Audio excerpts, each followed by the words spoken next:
జాను ఏంటి?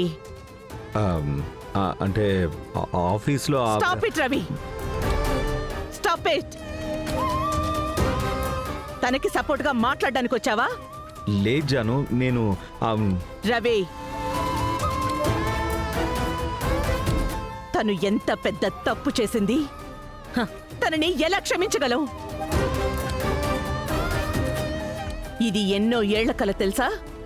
ఒక రెసిపీ తయారు చేయడానికి నేనెన్నేళ్లు రీసెర్చ్ చేస్తానో తెలుసా? ఒకే ఒక్క సెకండ్లో నా మొత్తం కష్టాన్ని బూడిదపాలు చేసేసింది. చాలా రోజుల తర్వాత తను నా లైఫ్లోకి వచ్చిన దానికి మొదట్లో కోప్పడ్డాను. తను చేసిన దాంట్లో తప్పు లేదని తెలిసినప్పుడు తనని క్షమిద్దామని అనుకున్నాను. కానీ తను భర్తకి సపోర్టుగా ఉండడానికి వెళ్ళింది. సరే, కంపెనీలో ఒక ఎంప్లాయీగా ఉండనీలే అని వదిలిపెట్టాను.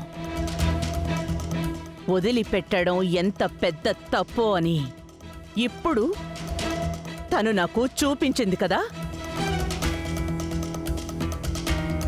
తనకి సపోర్ట్ చేస్తూ ఎవరైనా వచ్చారో వాళ్ళు ఎవ్వరైనా నేను సహించలేను.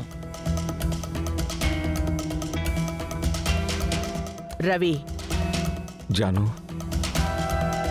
తనకి నువ్వు సపోర్టుగా వచ్చి నీ పేరుని నువ్వే పాడు చేసుకోకు. ఇదిగో చూడు రవి, మనం ఎంత బిజీగా ఉంటున్నా, మన ముందు ఎన్ని ఫైల్స్ ఎదురు చూస్తున్నా, ఒక్కొక్క ఫైల్ మనకి ముఖ్యం. అందులో ఉన్న ప్రతి వాక్యం ముఖ్యం. ఎప్పుడు ఎక్కడ తప్పు దొర్లుతుందో తెలీదు. మనమే జాగ్రత్తగా ఉండాలి. ఫైల్ 1కి 2 సార్లు చదివి తీరాల్సిందే. ఇక మీదట ఈ తప్పు జరగకూడదు. జాగ్రత్తగా ఉండు. మనకున్న బలమే మనకుండే ఫోకస్. మన శత్రువులు మన ఫోకస్ ఎప్పుడు తప్పుతుందా అని ఎదురు చూస్తూ ఉంటారు. ఒక తప్పు జరిగింది. ఇదివరకు ఇలాంటి తప్పు మన కంపెనీలో జరిగిందే లేదు రవి.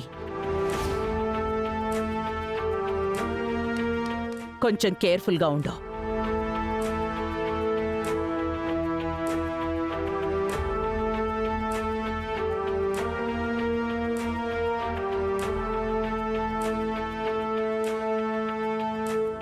జానుకి ఎలా చెప్పాలో అర్థం కావట్లేదే.